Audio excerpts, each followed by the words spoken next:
All right, so I just wanted to go live real quick and answer this question and make this video, as I've gotten the question a handful of times since I started selling Lion's Mane, and posting this link real quick to Facebook.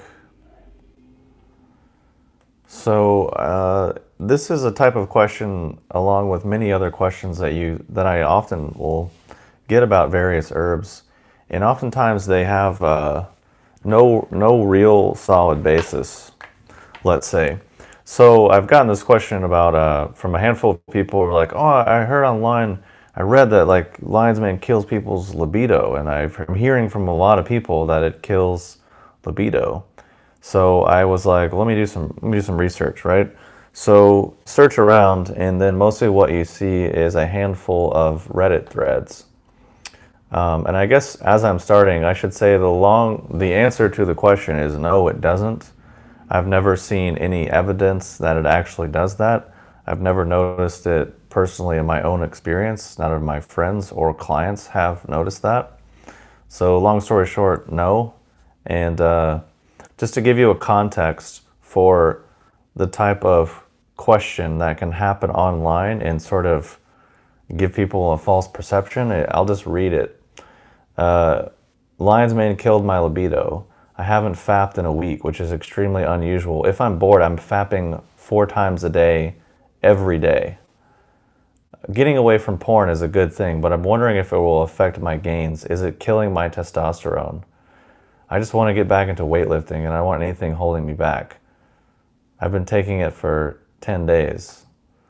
So basically, it's like in any professional clinical setting, that wouldn't even be on the map and wouldn't even be in the conversation. But because it's the internet and everyone has a voice, even necessarily people who don't really know what they're talking about, don't have any experience, have a voice, this is oftentimes what comes up with.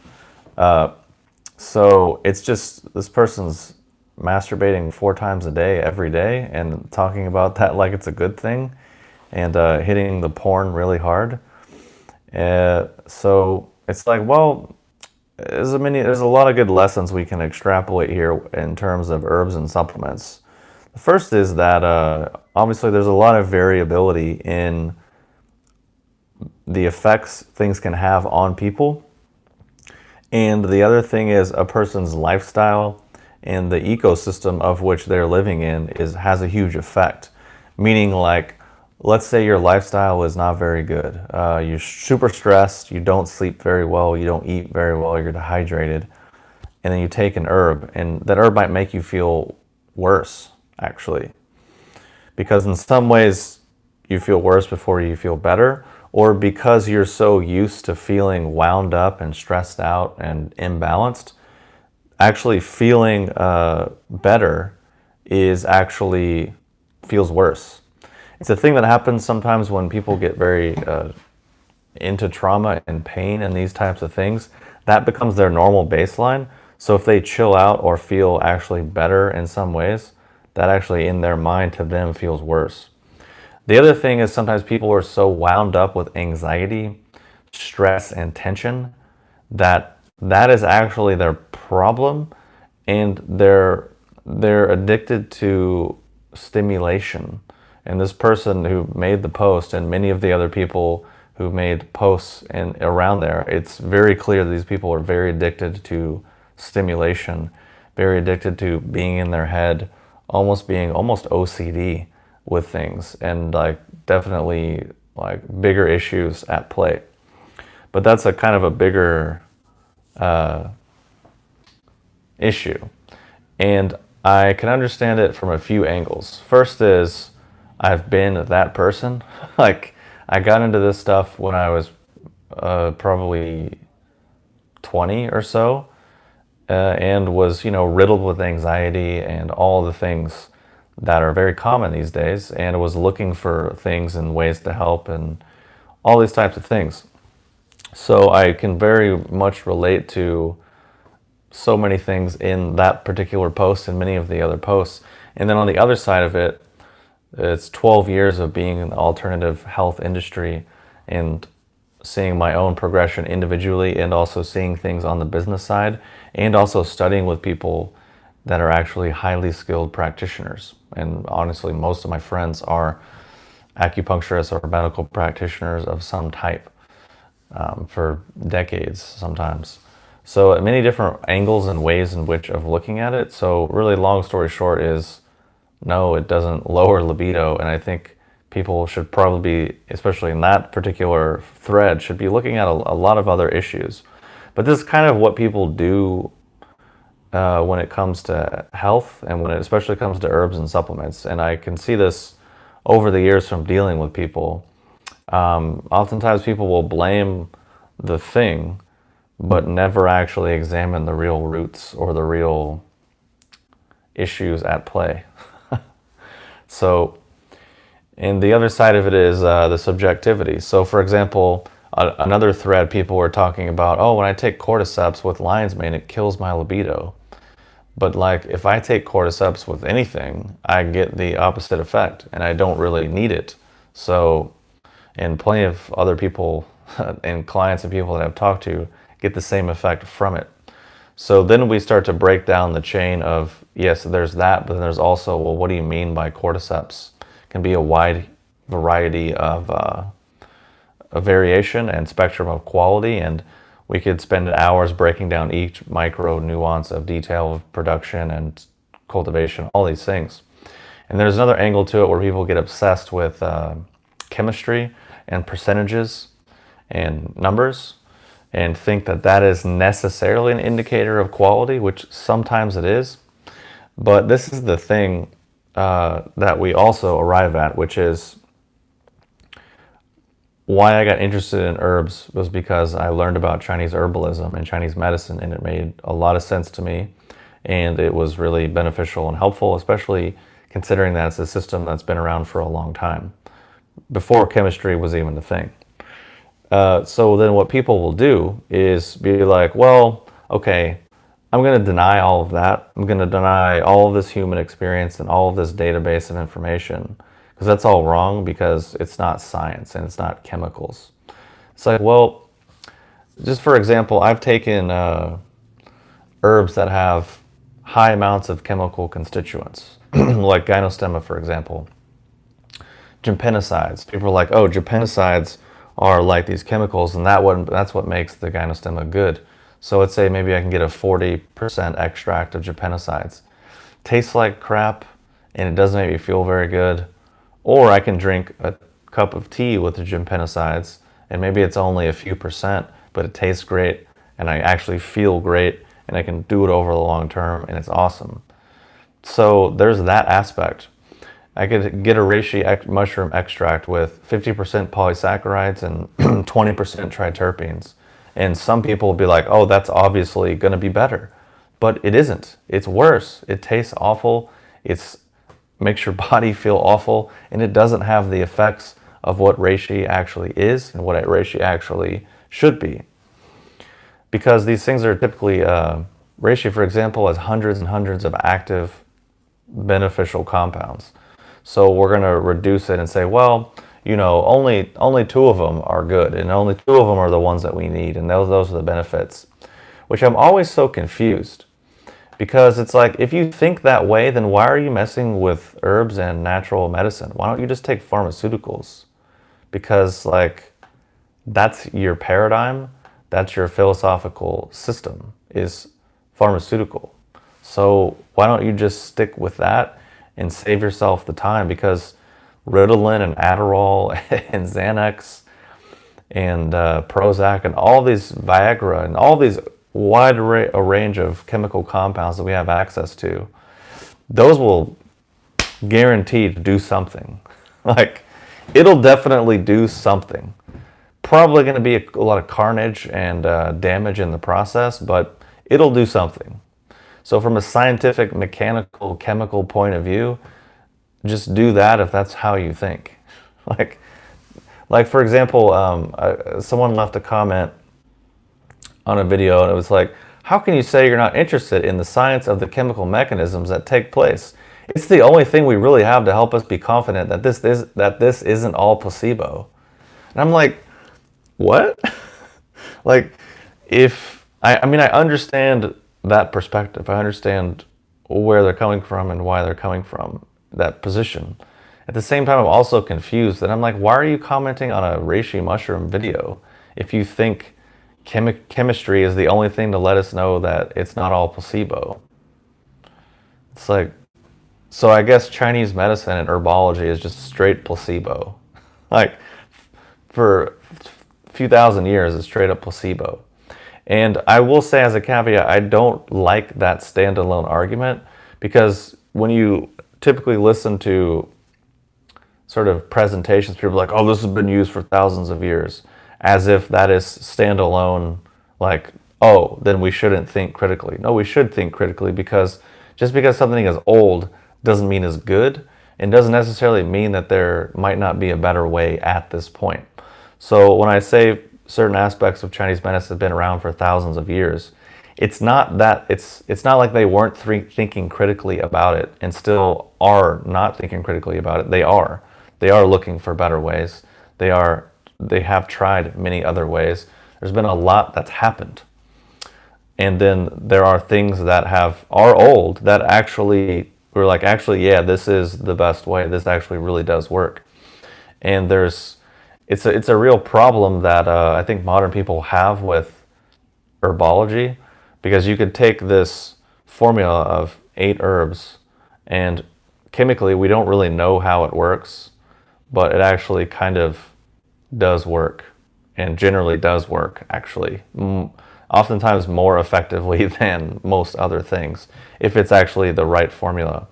But then again, just becomes more complicated, because you don't necessarily have to be a good practitioner if you're strictly working with chemistry, because you're just like A equals B equals C, here you go. But in many instances, things are way more complicated like that. So if you try to transfer that thing over to Chinese medicine, which is what people have tried to do, it kind of works, but it's still kind of weak sauce. So the element there is the actual skill of the practitioner, the actual understanding that the person has in a real tangible way. I don't mean fantasy of like magical chi and channeling shamanism and channeling Shen Nong, or just saying this is good because it's old, or just saying it's good because it's natural. It's like, that doesn't really mean anything, because it needs to be the right thing for the right situation, done by the right person who actually understands that situation. So I think the real problem is that people tend to exist in simplistic axioms, simplistic platitudes, simplistic either or type thinkings, and don't necessarily have the bandwidth to get into the nuance and the complexity of things. And personally, that's why I don't really listen to or pay attention to really anyone in the natural health field or the spiritual field or the alternative community, because I don't think like that, and I don't really agree with kind of either side. Both sides to me are equally as rigid. And it's rare that someone has the flexibility and the bandwidth to be able to see things from a much larger perspective. But then again, there's the other variable where many times people can't hear that. People are locked in to their wiring, so it doesn't matter what you say or do, because that's just, they're locked in and they're only searching for certain pre-programmed responses, which, it is what it is. And this is just part of dealing with people, and it just happens to be another weird element of, dealing with the health field. But in some ways, I'm making the video to answer the question, and in some ways it's just also kind of is annoying after so many years. You just get these absurd questions that when you actually research them aren't based in anything other than one or two people's random information, random experience, which it's like people will blame an herb, but they won't examine their own lifestyle. Be like, oh, well, sure, I am an extremist and I keep my nervous system hyperstimulated all the time. But let's not look at that. Let's not question that. Let's not examine any of those facets. Let's just blame an herb. And it's like, well, if you're of the belief system that masturbating to porn 4 times a day is healthy and normal, then yeah, some of these other ideas are just not, they're a little too far away from where you're starting. It's just a big jump. And then if you even just read the thread, it's a bunch of people, one person has a slight view of common sense and says, yeah, maybe you shouldn't masturbate 4 times a day to porn. And then there's a bunch of other people chiming in being like, oh, no, where's your proof? Where's your science for that? I saw this study that said watching porn increases testosterone. It's like, it's basically just what people do with the Bible sometimes. Like you'll see all these types of Christians arguing with each other and they're just pulling, well, this line said this, which supports my perspective. No, well, I pulled this line out and it supports my perspective. And honestly, who ends up winning is oftentimes who's the smartest. If you can quote the most shit, if you can reference the most things and basically exhaust the other person mentally or make them inferior mentally, then you usually win in those arenas. But in the actual tangible world, nothing really happens other than someone saying, I have this distorted belief or distorted action, and here's my evidence and my justification. Which addicts generally always have really good justification for their actions. And oftentimes a lot of denial. Oh, no. It's not what I'm doing. Like a good example of that is when people are like, oh, no judgment. And it's like, wait, I didn't ask if you were judging me and I didn't really think about it. But the fact is, you definitely are and were, because you have to tell me that you're not, which is just a weird and stupid, irrelevant thing to say. It's also like you'll be like having a drink with someone like, oh, I'm not an alcoholic. And you're like, well, I didn't think that you were. I didn't suggest that you were, but clearly you probably are because you felt the need. Or like online dating, there's another stereotype. People's profiles like, not here for a hookup. It's like, well, I didn't, think you were, but since you said that you are, I'm sure you probably actually are, because clearly you lack the ability to relate to people in some authentic way or even filter out people. So it's just another one of these weird things. People get tied up in these knots oftentimes, and then sometimes I'll point it out or just be honest with people, and then I become the villain, which is sometimes funny, I guess, but also after a while it just gets kind of old dealing with people existing in that state. But fortunately the vast majority of the people I deal with are super cool, and a lot of people just actually want to feel better, or they want some help, or they want some support, or they want like some guidance or point in the right direction, which is a much just a different way of approaching it than being all caught up. That's the only thing we have to really be confident that this all isn't placebo. It's like, what?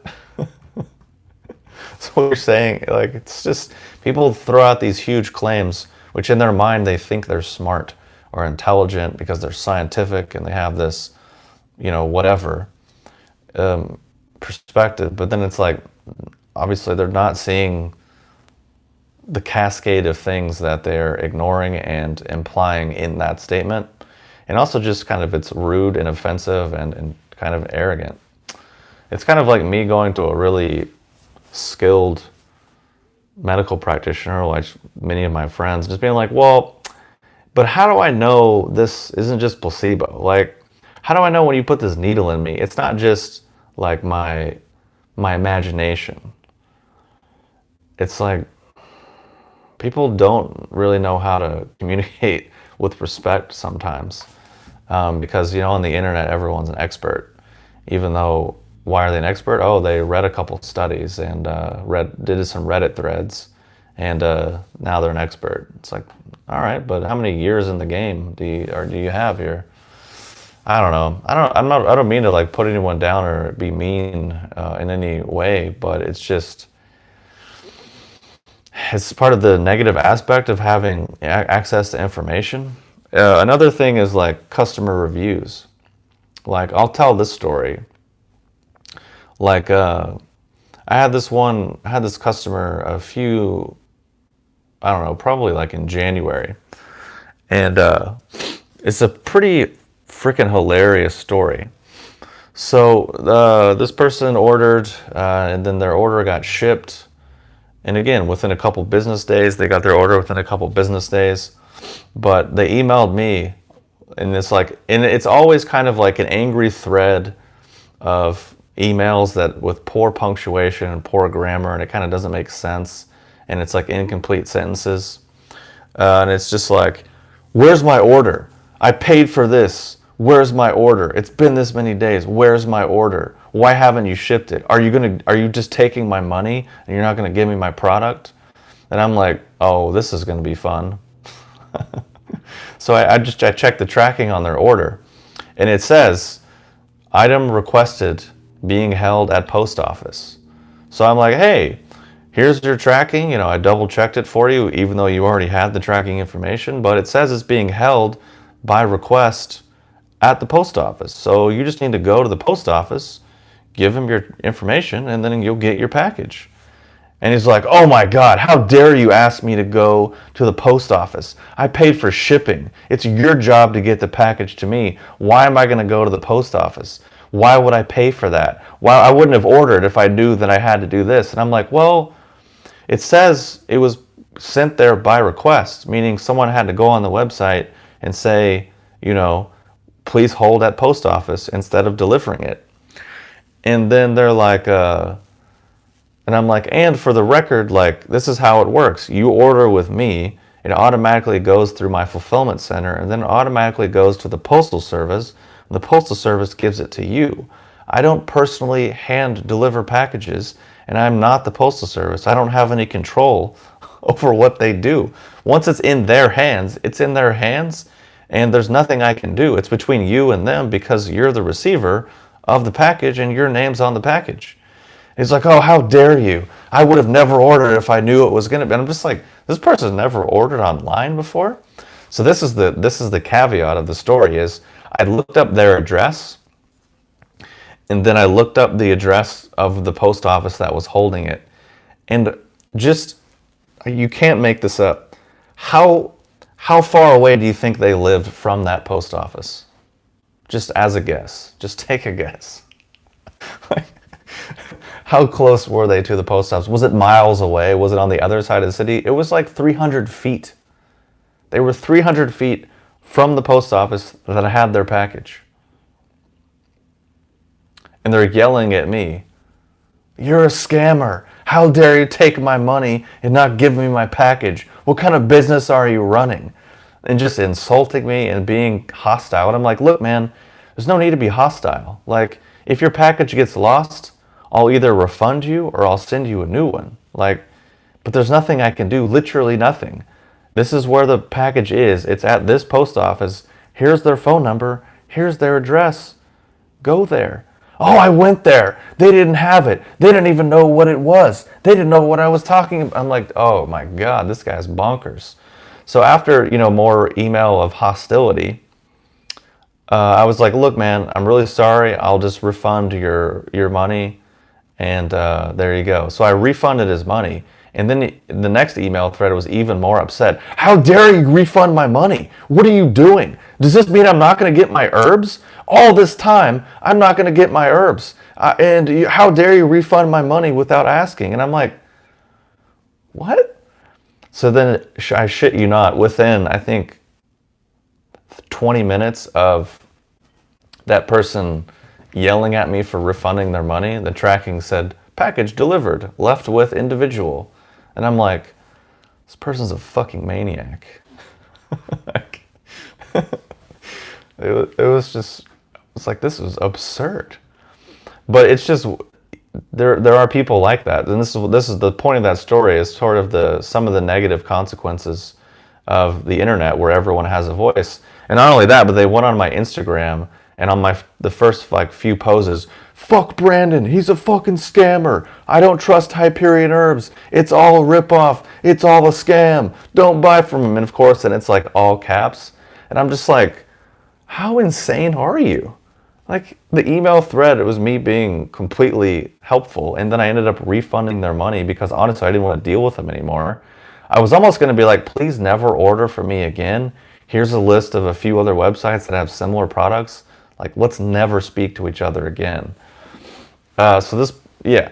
So this just, you get some totally insane, bonkers people like that sometimes. And generally, sometimes I just don't even respond to them, honestly. Like, if I get emails or comments from people and it's like they genuinely have problems, I don't need the money. I don't need to deal with their insanity because it's going to be some dramatic situation where I'm going to be the villain. I can tell you two other stories. Another one, someone emailed and was like, "Oh, what do you think for liver this and liver that? And I got all these things, and here's all my symptoms, and here's what I'm going through." And I was like, "Well, the liver has a lot to do with anger and resentment and frustration. So you might want to look at that. For me, that was really helpful." And actually did more than herbs. And their next email back was like a paragraph in all caps. "Fuck you, you're a fucking scammer. You don't know what the fuck you're talking about. How dare you say this to me? You think you're a fucking expert? You're just some hipster asshole on the internet with a shitty YouTube channel and a shitty website and shitty fake products, and you're just a scammer, and how dare you say this to me?" And I'm like, well, there's your anger and resentment, my friend. Like, remember that thing that I said you should look at just randomly because that's what is associated with the liver within five element theory? And I said it was helpful for me. And that's their email back. And I'm just like, oh, well, there's nothing you can do there. And then there was another guy that called me once. This was right around the same time as the first story that I told. It was funny, like, so I had a customer service, or I had an employee that was working for me for a few years, and they did customer service. And then after a few years, they just straight ghosted me. And I've known this person for 12 years, something like that.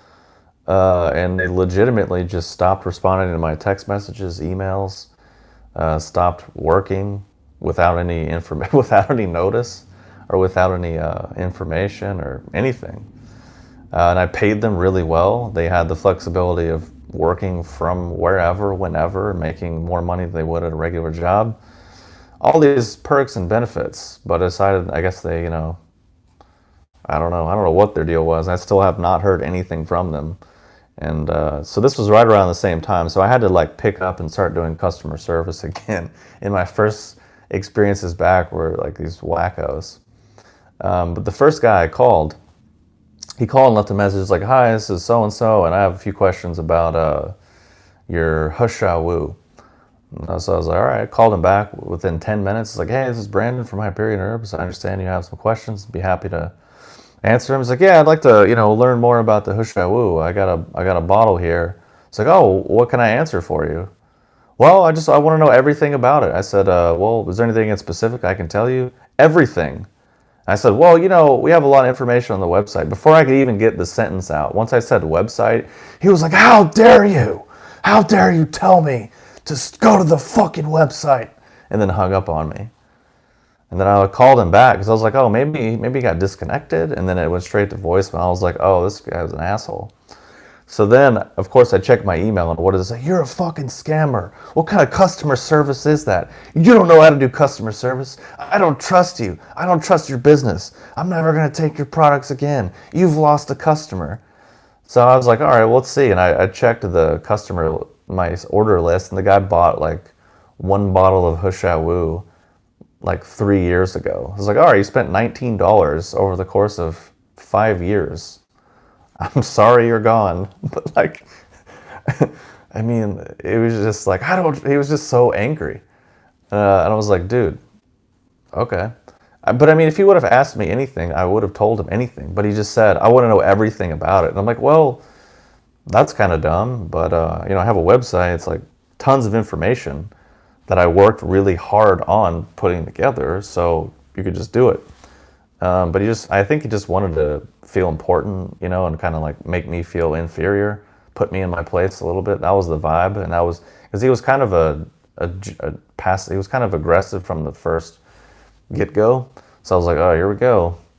And I'm happy to be super humble or submissive or take the lower role and help people and be patient with people. but not if they're a fucking asshole, usually, which this guy definitely was, and it's usually not worth it. It was just funny. That was like my first foray back into customer service. I was just like, dude, no way. But though ever since then, it was like been totally fine. But it was just funny.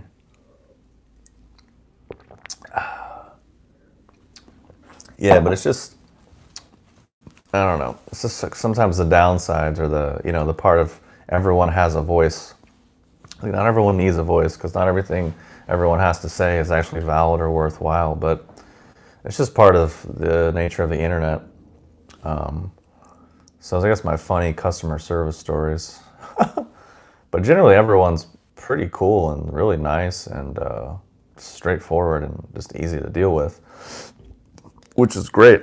But I'm sure even this live stream and whatever makes fun of people or will make people mad, because I can't tell you how many times I've had people get mad at me because they think I'm talking about them on a video, which I mean, I guess now I am. So now I guess they can be mad, but it's been years. Like there was one girl that I was kind of talking to for a while, and I made a video talking about boundaries and like people casually using narcissism and codependence, because I had a long conversation with a massage therapist. I was like getting some Thai massage, and she started talking about it. She was talking about her dad and all these other things, and she was in therapy, and we had this lengthy conversation about it. So it was fresh on my mind, and I made a video about it. And then this woman who I was talking to, just I think it was on Christmas Eve, writes me this like essay of text messages like, "You're a fucking asshole, you piece of shit. You don't know what you're talking about. You think you're smart, but you're an idiot.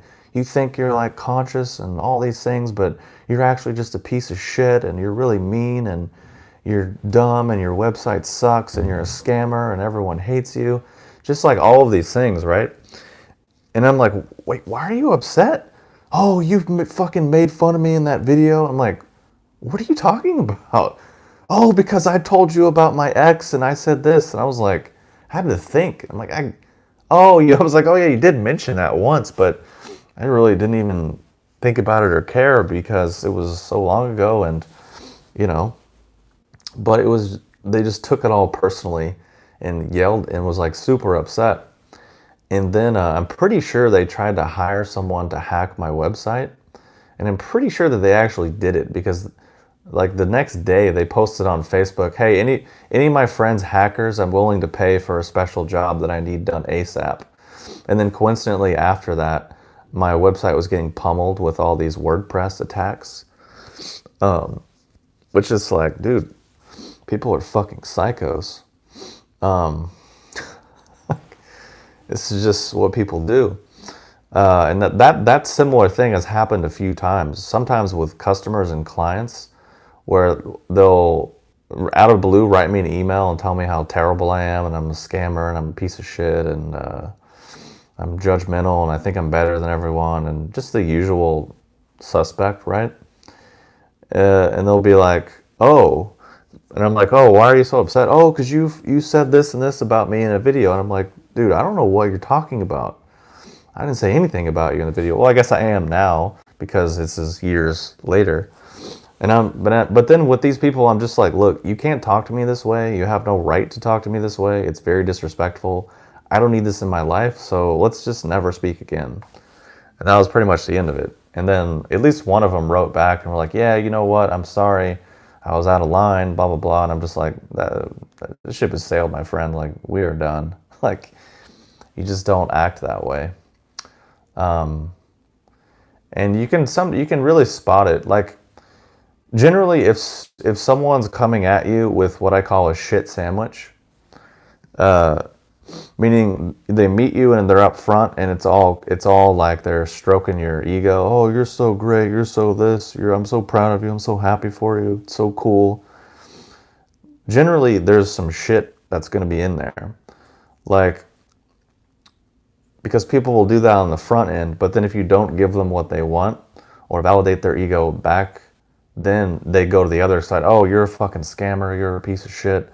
You suck. Your products suck. Everyone hates you. Like, you're going to die alone. And I'm just like, wait, 3 minutes ago, you were my best friend. And then, like, I know some people, like, there's a couple people I used to be friends with, like, in 2007 or something. And they are textbook examples of that. And I think, honestly, they're probably psychotic. Like, they have legitimate mental health problems, because I haven't spoken to either of them in like a decade, but they still trash me all over the internet and try to prank call me and try to write me emails, like just creepy, crazy stuff. Like straight up creepy stalker shit.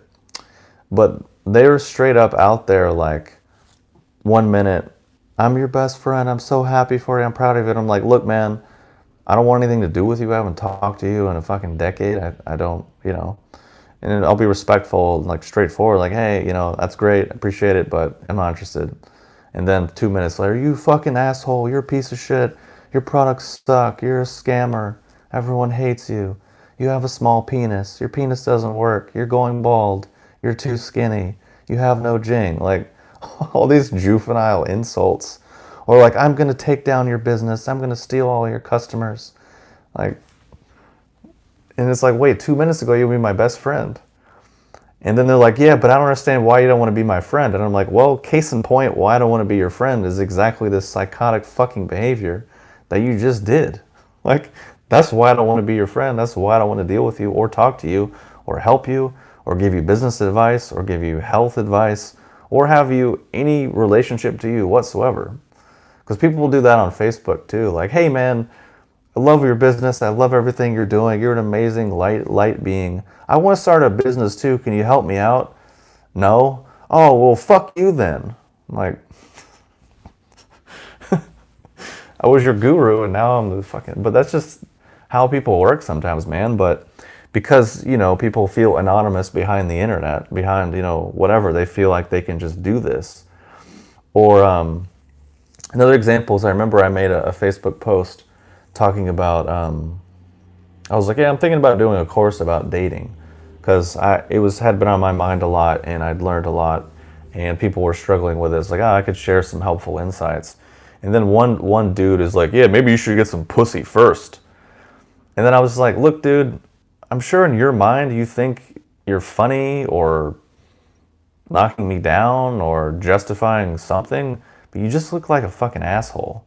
You look really stupid and childish and immature, because everyone else on this thread is having an adult conversation and trying to exchange value and relate to each other respectfully, and you're coming and saying this total idiocy. But of course they don't see it, so you can't really explain it. So you just, what can you do? I mean, but that was pretty much exactly my comment. It was like, look, I'm sure in your mind this is like valid, but to mostly everyone else, you just look like an idiot. But, it's just kind of what people do. Maybe they're jealous, maybe they're hurt. Like maybe these psychotic stalker people that I haven't talked to in a decade, maybe they're hurt or something. But it's just like, after 10 years of someone not wanting anything to do with you, but you still stalk them, that's just creepy. Like, I just don't even know, man.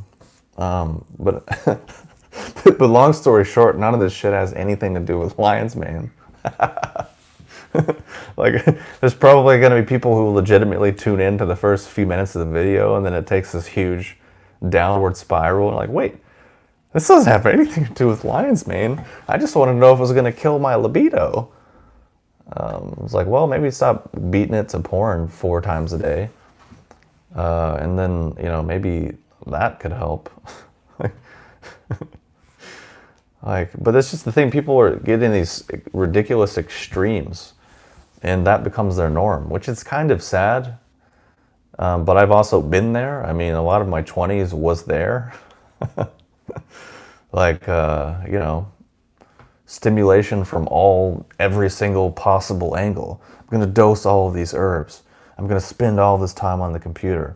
I'm going to watch porn. I'm going to masturbate. I'm going to date 8 women. I'm going to spend a bunch of money. I'm going to drive cars super fast. I'm going to not sleep that much. I'm going to not eat that much. I'm going to do a shitload of videos. I'm going to do 12 different websites and tons of business projects. Like, I'm going to read 7 books. I'm going to listen to these audiobooks. It's like, whoa.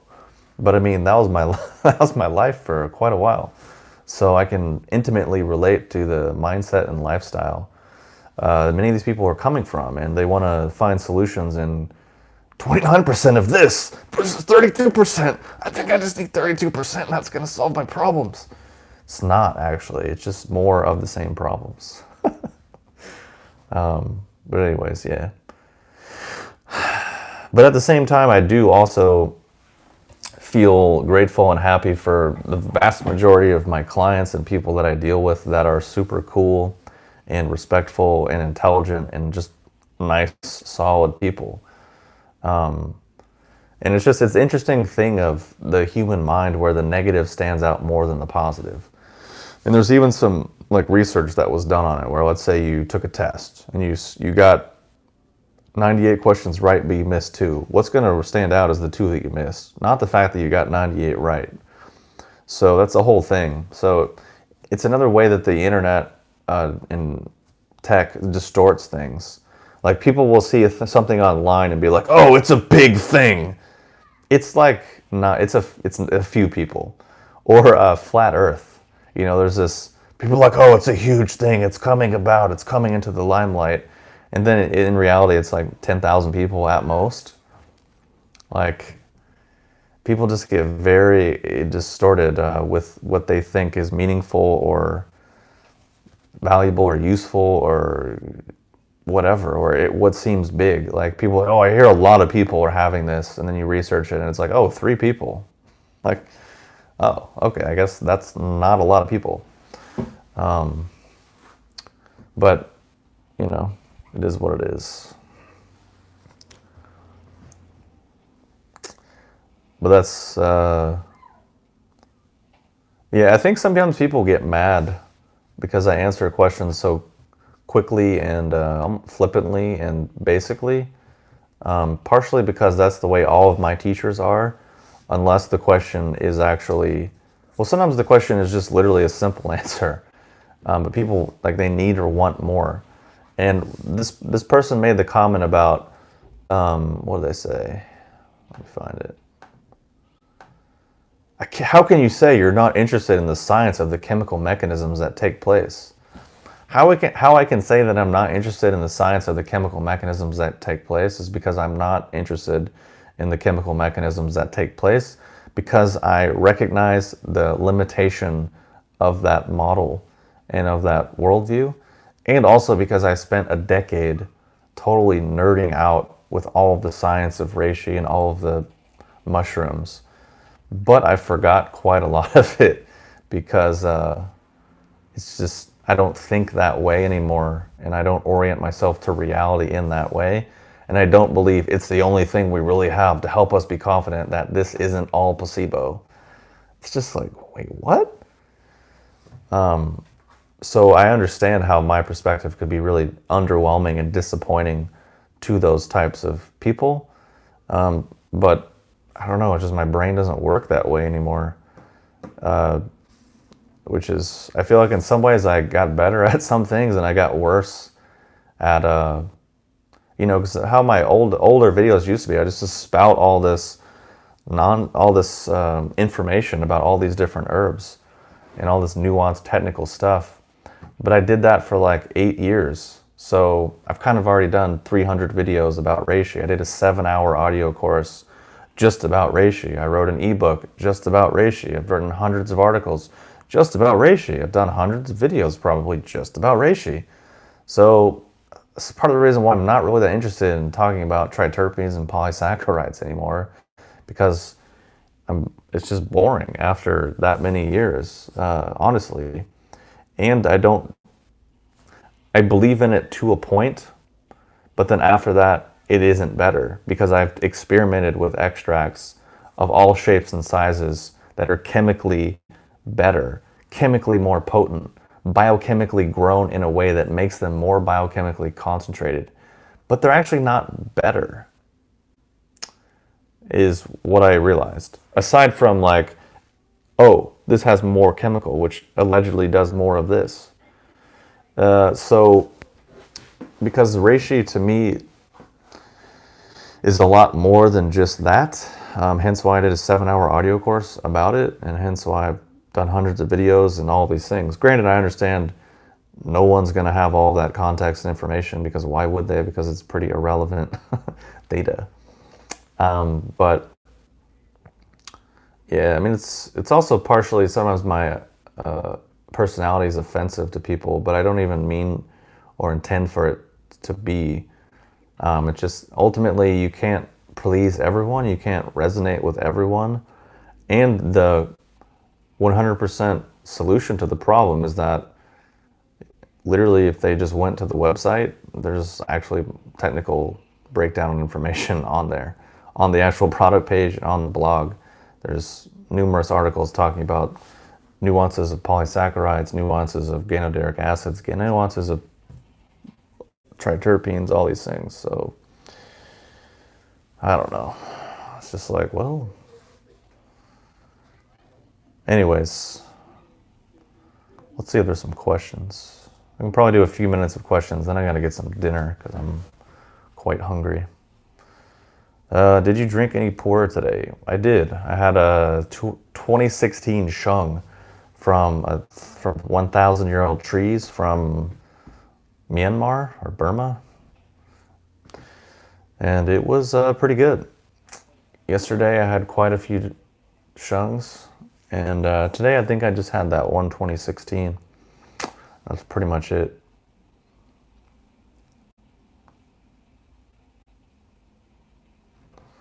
One time someone got mad and called me a health poser because I didn't know the scientific evidence of strawberries. Yeah, that's the thing is like, what is the facade of intelligence, I think, is skepticism and criticism. No lion's mane does not kill libido. Case closed. So basically, like, people go to school and let's say they learn, here's your assignment, critique this. Here's this text or this person's essay, critique that. So people are associating critical thought with critiquing something, which is, of course, there is a lot to that, right? But a lot of people are critical, but they're still stupid, and they still don't understand why they're critical or where they're coming from or what they're even critical of, or if they even have the basis or the authority or the background of information to be critical of it. Meaning, to really criticize something in an intelligent way, you actually need to have a pretty big basis of foundational information to even understand the context fully. So it's like a lot of times people are criticizing things, and I'm like, I can understand you're being critical, but it's also extremely clear that you don't understand the vast majority of the context. And the one of the worst examples of this is like Tai Chi people. They're some of the most intolerable people that I've dealt with or talked to, because in their mind they're like so many different things, but their understanding and skill level is so pathetic and non-existent that it's almost just like a toddler arguing with Jeff Bezos about business. Like, it's just hilarious to see from the outside, but also kind of disturbing and absurd to be like, something's off about this. Like, how did this be like a possible thing? Where it's like, you know, people do critiques of the Tao Te Ching or something. It's like, dude, you can maybe critique the translation, sure, but you don't have the authority or the intelligence or the skill level to even speak on the subject. So it's just absurd. But it just comes back to, yeah, it's like, oh, if you're skeptical, if you're critiquing something, that equates to intelligence. But oftentimes their mind runs on irrelevant information and an inability to actually sort through, because probably their spleen chi is completely out of whack. So they just are caught up in minutia and irrelevant details and things which don't have much, if any, basis in actual tangible experience. And they aren't actually really even in their body in a real tangible way. And probably that idea is, suspect. And oh, I don't know about that. It's one of the best examples of that is, like people are just starting on their health journey or whatever. And you're like, hey, you should just wake up in the morning and drink water. And they're like, whoa, I mean, is there any science for that you could maybe point me to, or any studies, or, something like that? But then they go to their doctor and the doctor's like, here, take these things. And they're like, sold. No questions asked. Or like, oh, maybe you should just eat vegetables. I mean, is there any science for that? It's like, how dehumanized are you where the idea of drinking water and eating a vegetable is somehow a foreign notion that you need external validation for? Like training wheels and handlebars of society. Like you can't actually think. So what I'm saying is all this skepticism and criticism that people hide behind is generally just false, and there's nothing actually really behind it, and it's just sort of the act of being intelligent. Yeah, but anyways. Which I guess in reality, a lot of my videos and content is actually critical and skeptical, but there is also actually a lot of productive stuff in there as well. But generally people get just upset by that notion and don't get to the other parts. They're like, you don't ever say anything positive. I'm like, I don't know. I've got 600 and something videos plus hundreds of hours of courses and classes. So sure. But I don't know. There's also the other side of it where the ultimate, a lot of it is people are just straight, their nervous systems have an inability to be comfortable and be at rest and feel okay. So of course they're looking for some degree of control or comfort or safety from things. So, and also the whole thing of academia is like people that are academics and intellectuals will make fun of, bodybuilders or people that like cars, because they're like, oh, it's just a like fucking small dick contest, or it's just machismo or whatever. But it's like the intellectual thing is the exact same underlying drive. It's just expressed through my brain's bigger than yours, or I can quote more sources, or I'm more critical or skeptical or whatever. But it's the same drive. It's the same competitive dick measuring contest. So it's just funny, these two people who have the same imbalance, have the same distortion, but it expresses differently. They're like looking at each other. Oh, that person, they're weak. Or, oh, they're just a meathead, or they're just a stupid car person. But it's like, dude, you guys are running the same script. You're running the same program because you're a human being. And human beings focus and run off of a few basic things, which if anyone just took 15, 20 minutes and examined themselves and their life and history, it would be pretty clear. Yeah. What I-Ching translation do you recommend for serious first-time readers? The Carol K. Anthony ones are decent. Stephen Karcher. I don't use any of them personally because I learned how to just consult with the yarrow sticks and the actual trigrams, and then the actual meanings of the trigrams to be able to extrapolate it out. So granted, I need to practice it more. I haven't practiced it that much to get very proficient, but I just learned that method, so I don't really work with books. But when I did, or if I did, it would be probably the Carol K. Anthony Big White Book. Because at least it orients you to examining your own attitude and examining the effect that your attitude has on situations, which in many ways is a lot of, it's trying to look at these various causal factors that are at play in a relationship, how maybe your mind is affecting it, or someone else's, or something else. Just looking at causality. So they have those. Are all your products from sustainable sources? I guess what does that mean? But everything's cultivated. The chaga is wildcrafted from Siberia. The sandalwood is old stock. The agarwood is wild old stock. Gynostemma is cultivated. I think everything is cultivated except for the chaga. And the nettle root is partially wildcrafted, partially cultivated.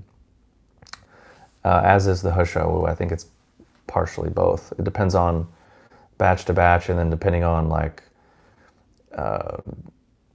basically the nature of nettle root is it can pull a lot of stuff from the soil. So we actually deny quite a lot of batches of raw materials from the farmer co-op. And so part of it is cultivated, part of it's wild, but it's also just like what's actually clean from testing, just from the nature of how that plant works and spreads its roots. How do you know the trees were really 1,000 years old? I really don't. I mean, I've had tea from old trees and it has specific qualities that younger trees don't. So you can ascertain some degree of maybe that, but how could you really know for sure? Ultimately, it's an estimate, and you're taking a leap of faith from the person you buy it from and then who they bought it from and their relationships.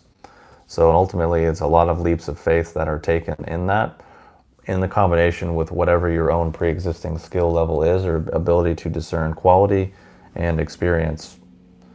So there you go. Will you be selling that one? I thought you didn't like young stuff.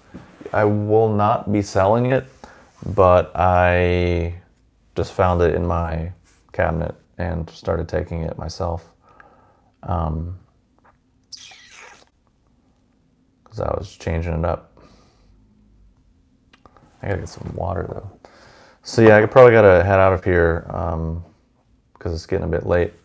I like to eat usually by earlier than this, but let me see. I guess they don't kill the trees, they just pick the leaves. Yeah, they definitely do not kill the trees. They would never want to do that because it's such a valuable thing. Let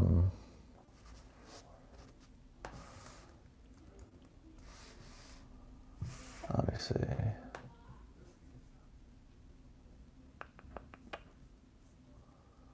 So it looks like there was a question way earlier that I missed. Let me see. It looks like my order 454 whatever has not shipped yet. Yeah, that was because partially two things. One is I think I posted the pine pollen live on the website a day or two early. I meant to save it as draft, but I must have saved it as a live page. So then what happened was it wasn't fully checked into the warehouse yet. So it is now checked in and received. So that means everything will ship today or Monday at the latest. Just because sometimes we check things in a few hours and sometimes it takes a day or two depending on what the load at the dock and everything is. So that's basically why it hasn't shipped yet, because normally everything ships within like a day. So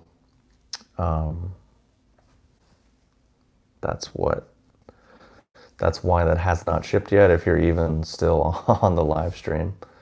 But it will ship soon, and you'll get the tracking.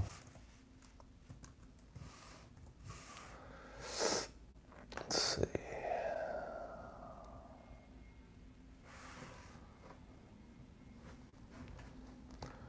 Oh, someone said, I sent you an email, you didn't answer back. What tonic herb do you recommend for anxiety and depression? To be honest, I did not respond because of, I'm not going to say personal information, but it's just a level of complexity. Generally, for me, if people are on, let's say, pharmaceuticals, I'm not talking about you, but just in general, if people are emailing me and they say I'm on ABC pharmaceutical, what herb should I do?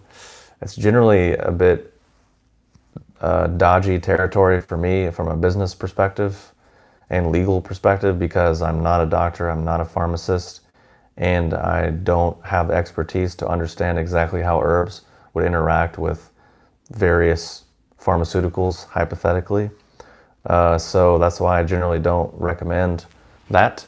And I don't recommend people trying to take herbs to get off their pharmaceuticals, because legally people need to work with doctors or medical practitioners, whether that be a naturopath. That was what I would recommend, is work with a naturopath who understands the complicated pharmacology of various pharmaceuticals and herbs, and then can actually help, because I'm not of the expertise or the personal inclination to necessarily advise people who may or may not be on various pharmaceuticals, and then how they could or should use herbs, as again outside of my spectrum of information and expertise.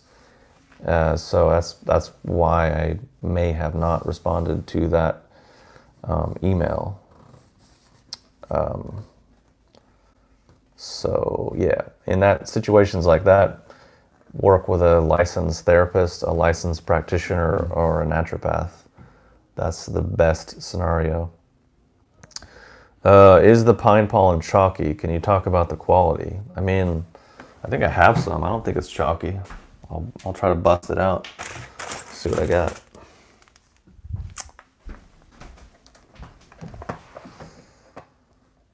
Let me see here. So this is what's left in my sample bag. I mean, I don't think it's chalky. Like, put it on my finger. It's pretty. I mean, tastes pretty good. Mixes with water pretty well.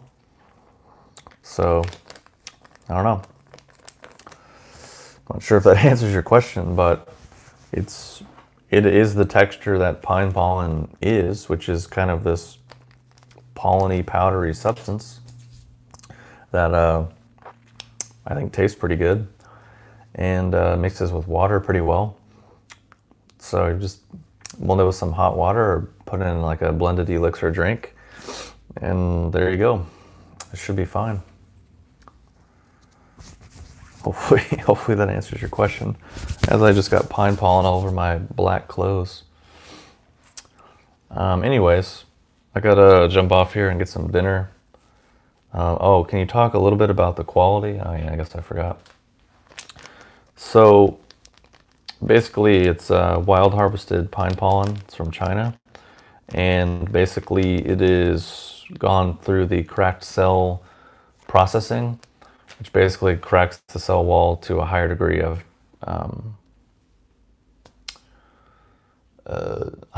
so that it's more absorbable and usable by the body. So that's the basis. Plus, we test it before buying the even raw materials. It's tested for metals and all of the pollutants and such that we do not want in our products.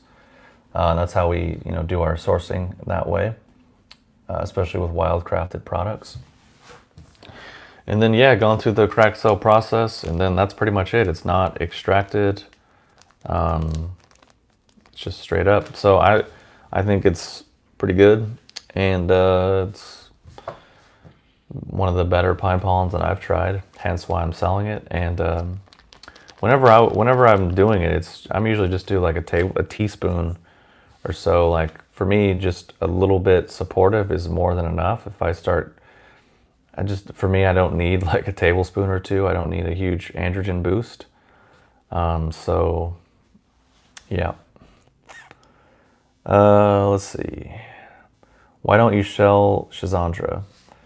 I used to, but then I sold that website and got out of it due to various issues with the supplier. So that's why I don't sell it any longer. Let's see. Do you ship to Canada? Yeah, we ship to Canada on a regular basis, aside from Makuna. Makuna is not allowed to ship to Canada as per regulations from I don't know who. I just know that my merchants were like, hey, you need to shut this down. Shut down shipping of Mucuna to Canada, otherwise we can't process your payments because of Canadian regulations. So can't ship Hushawu to Japan and can't ship Mucuna to Canada. Everything else is fine, and I ship to Canada on a regular basis. Ship all over the world, so no problem. And then if you go to the website and you put in your order and your address, you can get live shipping quotes and then various options for shipping. But it looks like my light is dying out, so I gotta jump off here and get some dinner before it gets too late.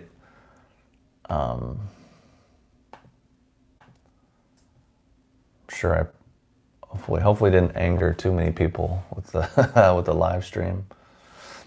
I'm sure I should just start compiling all of the negative, like hateful emails or comments that I get, because they're all oftentimes pretty much the same. People go for kind of the same insults, or the same, it's like, you're a scammer, your products suck, no one likes you, what is it? You're a jerk, you're judgmental, you're pompous, stuff like that. You'll die alone, you have a small penis, you're impotent, your hair sucks, you have no jing. It's pretty much usually the insults, which I'm just like, man, your life must really suck. Oh yeah, that was a really good one. How can you know anything about tea if you don't speak fluent Chinese? Dude, that was a pretty good one, actually. I remember that one. I'm just like, how can you use electricity if you don't fully understand how it's generated? How can you just flip on the light switch? Can you mix reishi and Schizandra? Yeah, for sure. That's a good combo for the heart and the liver. I used to do that combo quite a lot back in the day, and I would notice like a mental clarity and a focus type situation.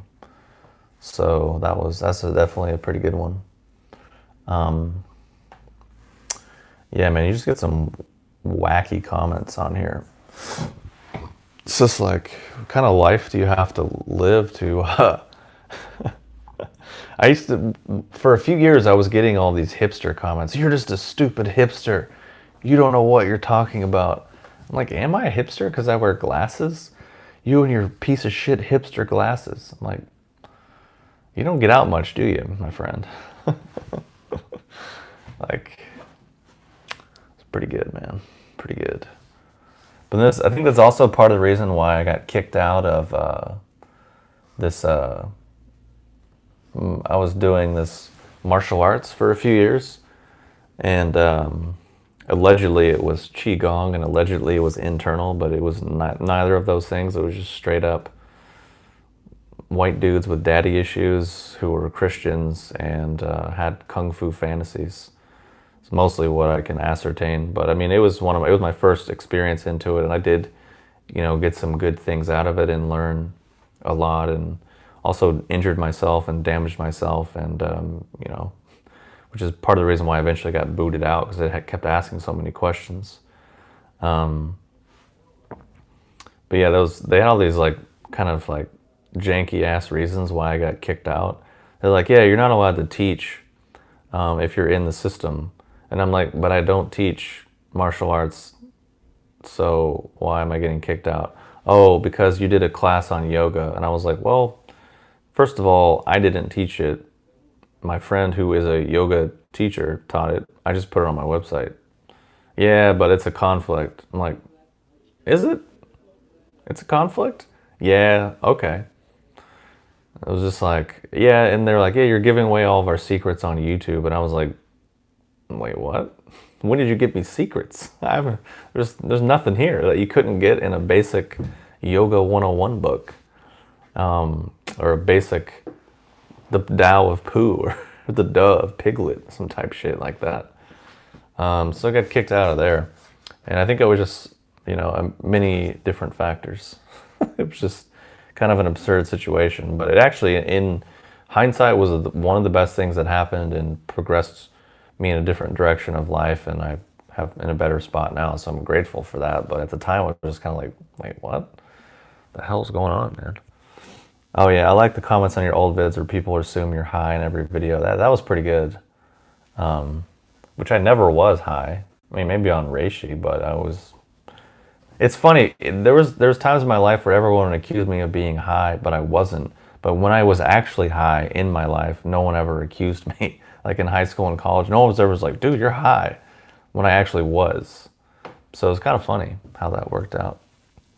No one ever knew that I was actually high, but when I wasn't, they always thought I was. What flavors and qualities did you notice from the 2016 Shung? It kind of tasted like raisins. It was real fruity and sweet and floral and light. And the Shi qualities was pretty mellow, a little spacey. So it was pretty good. I could probably still brew it a lot more tomorrow too, just because it's another characteristic of actually old material of the leaf. Yep. So yeah, it's pretty good. But no, I can't sell it and won't sell it because it's just really expensive, and I just got a few. I got like 10 grams or 15 grams for myself as a sample for my personal basis. Best time to take pine pollen? I would say probably morning, afternoon, or early in the morning is better, or early afternoon. You'll just have to figure out if it's energizing for you, depending on your dose, but probably earlier in the day is going to be better because if you take it at night, it could maybe be energizing, but I'm not entirely sure. You'll have to experiment and see how it affects your body. And also what dosage you're doing. If you're doing like a teaspoon, a half teaspoon, that's pretty low. You might not notice energy. Start doing a tablespoon or so, then you might notice more of a boost. So that's what I would say. Generally for herbs that can or could be energetic or energizing, I usually do early in the day. If it's like reishi or gynostemma or chrysanthemum or rose or something, that can be calming, or even chaga, that's fine, or lion's mane. Those I think are neutral, so you can do them at night. I often will do chaga or reishi tea or lion's mane before bed, which is nice. Yes, seems like people think anyone who has a calm disposition has to be a stoner. Yeah, kind of. I don't know. I mean, I also lived in a small town, so. But then it was weird. People even on YouTube were saying that. Yeah, it's funny. Back in the day, my videos used to get way more views and way more comments. But I think probably having my YouTube channel killed for a year probably detracted that.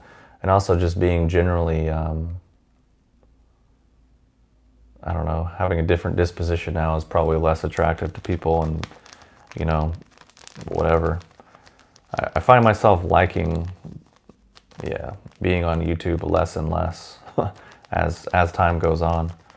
I find myself questioning my future with being any type of a public figure.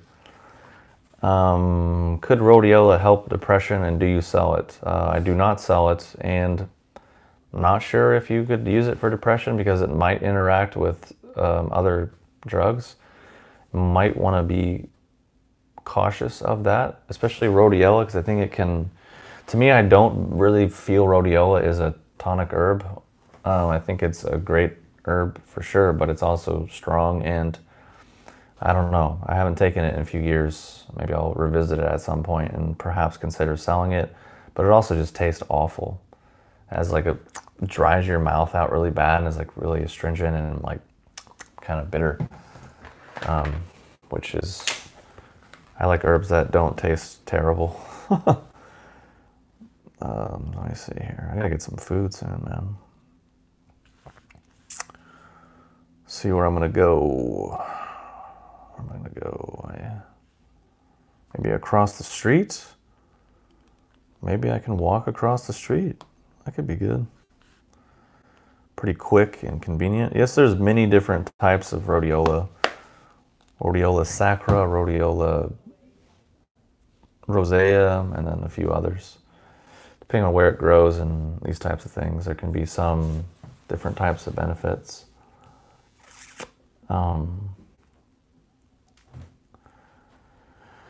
Which tonic herb do you recommend for anxiety and depression? I would say working with a good therapist, someone who maybe does cognitive behavioral therapy to actually address behavioral and habitual tendencies in a tangible way, or gynostemma reishi, something like that, would be my starts or recommendations in that instance, because a lot of that stuff is just habitual. And a lot of it is trapped in the nervous system and needs to be dealt with. Because I was depressed for, I don't know, a huge chunk of my life, probably. If I'm 34, I would say 20 years. Not that long. Let's say 15 years, I was pretty depressed and anxious and just all types of emotionally fucked up. But then in the last few years, it just kind of worked. I worked it out a little bit and don't really notice it because a lot of it is kind of habitual. And at least for me, in my experience, what I realized was I'm doing this to myself. I don't have to do this to myself. There's no good reason to do this to myself. Why am I going to make myself miserable? And I just realized I'm just interpreting situations in this way. And then started to really unpack it and realize, like, because it's my own insecurities or my own fears or things about myself that I don't really want to deal with. So once I started to accept in those aspects, then other things kind of started to sort out. But it's a lengthy process, which is oftentimes not that comfortable. It can be scary for sure because you have what's comfortable, which sometimes even feeling bad is comfortable. People get used to being anxious and depressed and angry and all these things. So that becomes comfortable and normal. So anything outside of it can also sometimes create more anxiety. You're like, oh, I feel happy. Oh, shit. Like that can cause you to get anxious because it's new and different outside the comfort zone and all these things. It can be a complicated web of why these things are existing in the first place. So they're giving us control, or they're giving us a sense of safety, familiarity, a sense of self-importance. Are they coming from self-hatred? Are they just beating ourselves up?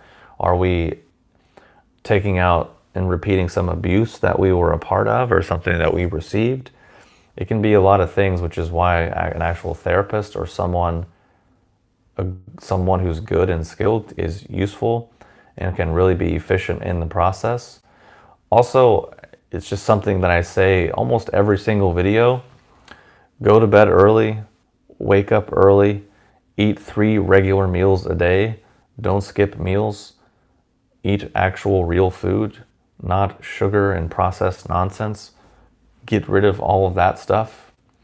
And then if those basic, and also exercise 3-4 times a week, some 20-30 minutes of cardio, something, depending on where you're at and what you're starting with, but just those basic things, just doing those will take care of a lot of stuff. And, drinking water first thing in the morning, drinking water throughout the day. Basic habits can help bring stability, familiarity, a sense of control, a sense of empowerment, a sense of safety, a sense of, oh, I'm guiding the ship. That is too often overlooked from a lot of people. The whole impetus of this video is guy was whacking it 4 times a day, looking at porn, and then complaining that lion's mane killed his libido. I'm like, I don't know. Maybe you just burned out your adrenals or you taxed your liver because you're chugging supplements 24/7, whacking it 4 times a day and going to the gym. Like, maybe that's part of the problem. And so it's the whole other started this whole video basically. So yeah, those things I think could be looked at. It's just a long process of changing and rewiring and reprogramming in many ways. So, tonic herb for libido. So I just spent 8 minutes talking about all of these things relevant to so many other aspects, and the response is tonic herb for libido. And my response to that is I am done answering those questions. Sorry you were out. I recommend watching the recording and then watching the last 8 minutes of me ranting about answering your question and whatnot. Are you still working on cutting out screen time? Yes, I'm still trying to do that. Slowly but surely. So, I mean, I don't really watch TV anymore. I watch 2 shows, which they're about to be over, so then I'll be done with that. That's like once a week, so like 2 hours of TV a week, maybe. And minimal phone YouTube time, I guess. It's okay you came late, but just definitely check out the recording because I talked a lot about anxiety and depression and what to do and herbs and all those types of things, and actual real things that you can start doing and applying immediately that don't cost anything, that will sort out and help out a lot of issues. And don't underestimate the importance and value of these really simple basic things, because it's a quote that I heard from Jim Rohn many years ago, and he was like, for every disciplined effort there's a multiple reward. So like you do this thing in a disciplined way, and you might just look at the very like, oh, I just did it but nothing happened, but actuality you're building a muscle, you're building a capacity to be disciplined, which is building different qualities in your mind and taking different actions, different behaviors. So that's doing many other different things that you might not see. It's almost like an investment. You're just putting a little bit of money in that account every day. The way I look at it sometimes with, let's say, training, for example, where I used to come at it and be like, oh, okay, I got to get all this stuff done today. I got to be great. I got to be super productive. I got to do all this shit and, have all this expectation and whatever. But then I'm like, well, let me just get maybe 2 or 3% better today than I was yesterday. Which if you just do that, let's say 300 days a year, by the end of that year, that's 900% improvement from just a few percent a day. Granted, you probably would get more, but it's just an attitudinal shift that you have, which a few percent a day doesn't sound like much. It's not exciting, and it isn't. Like oftentimes it's just boring training and having discipline. But then you look back over time and it ends up, whoa, that's 900% over that year. That was, actually it might be more. So anyways, yeah, that's just a different way of looking at it. Do you think dancing, have you ever tried dancing, and do you think it could be as helpful as something like Qigong? Not the same, but as helpful, not talking about hip reinterpretive dance and just dancing in general. I mean, if you like it and you enjoy it, then it's helpful. But to me, Qigong means gaining mastery and skill over Qi, which Qi is a very specific thing. So nothing will give you mastery over Qi except Qigong, because that's what it is and that's what it does.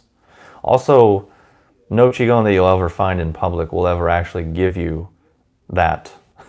So Qigong that you'll find will only ever just be some relaxation and deep breathing, which honestly I think is mostly a waste of time. People will be better off doing regular exercise or just taking a bubble bath or getting a massage. Like internal arts without the actual internals is the biggest waste of time, and I don't recommend it actually at all. Do other exercises. If you like dancing, then dance. Good exercise, keeps you fit, connect with people, have partners, be in your body, develop proprioception and maybe some body awareness. Awesome. But I wouldn't compare it to Qigong or anything whatsoever. But I also wouldn't knock it. Like if that's what you like and what you want to do, then you should definitely do it because it's what you like and what you want to do. Okay, I gotta jump off here at this juncture. It's funny, like the longer I stay on, the more people come on, but then I'm like tired because I've been talking for hours and then it's late and I gotta get dinner. So maybe I just got to start getting on earlier. But I actually didn't even plan to do this long. I was just going to do 5 minutes talking about lion's mane. And that was going to be it. I'm probably going to have Mediterranean food. Probably get like a mezza plate and then some like meat skewers because I'm really hungry. Like lately, sometimes, or the last couple of days, I just can't eat enough. I go in phases where I'll eat a little bit and be satiated, and other phases where I'm like teenager again. Like the other day, I had, I think yesterday for lunch, I ate 3 tacos, and then I was like, I'm still hungry, so then I ate a cheeseburger and fries. Like, then I was like, yeah, I guess I'm full, but I should just probably stop eating right now because I've just eaten 3 tacos and a cheeseburger and fries. But I could have kept eating because it relates to specific things that I'm working on in training, and it's having specific effects, but it's part of the fun. Have a good night. I hope you die alone with your POS hipster glasses. Thanks, man. I really appreciate it. Haven't heard that one before. You forgot scammer. You forgot scammer, man. I'm also a scammer. I'm just out here like, I've just been on YouTube for 10 years, and I've been working on this company for 10 years because I'm a scammer. I'm just really good at scamming people. So the real scam is that there's a lot of clients that have been buying from me for 8 years.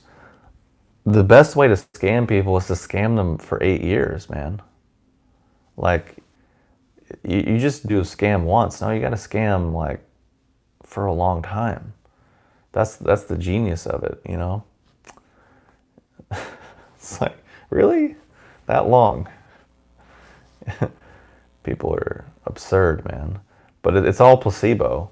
So basically, it's a scam based on a placebo, and yes, celery powder. That's an OG reference right there, man. Like someone was on YouTube, or not YouTube, but Amazon, and left a negative review. Brandon's products used to be good, but now I bought the Husha Wu, and I think he's just cutting his products with celery powder because this batch just isn't as good. Hyperion Herbs used to be great, but now Brandon's just a ripoff and a scam artist. He's diluting his products with celery powder. I'm like, what the fuck are you talking about, man? Like,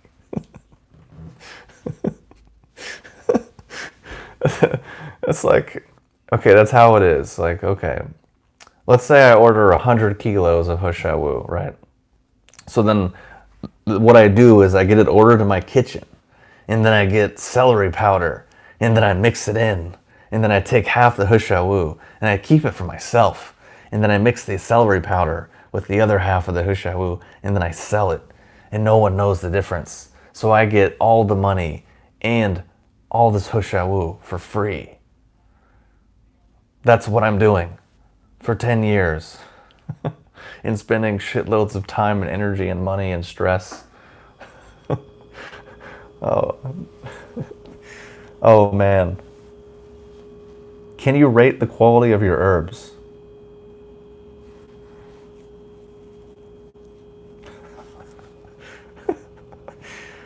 Man, that's pretty good. But yeah, good reference to that Amazon comment. That was pretty good. There was another one where it was like, my gynostemma has flakes in it, and I emailed Brandon, and he didn't seem to be concerned. I think it's probably just they're cutting the tea with cadmium and lead and iron. They're cutting the tea with cadmium and lead and iron because I heard that's what people in India do to increase the weight. And that was like the gynostemma 1-star review was like, yeah. So what we do is we grow the gynostemma organically at high elevations, and then to increase our yield, we add some cadmium in there and some lead and some mercury and iron to increase the volume, and then we sell it.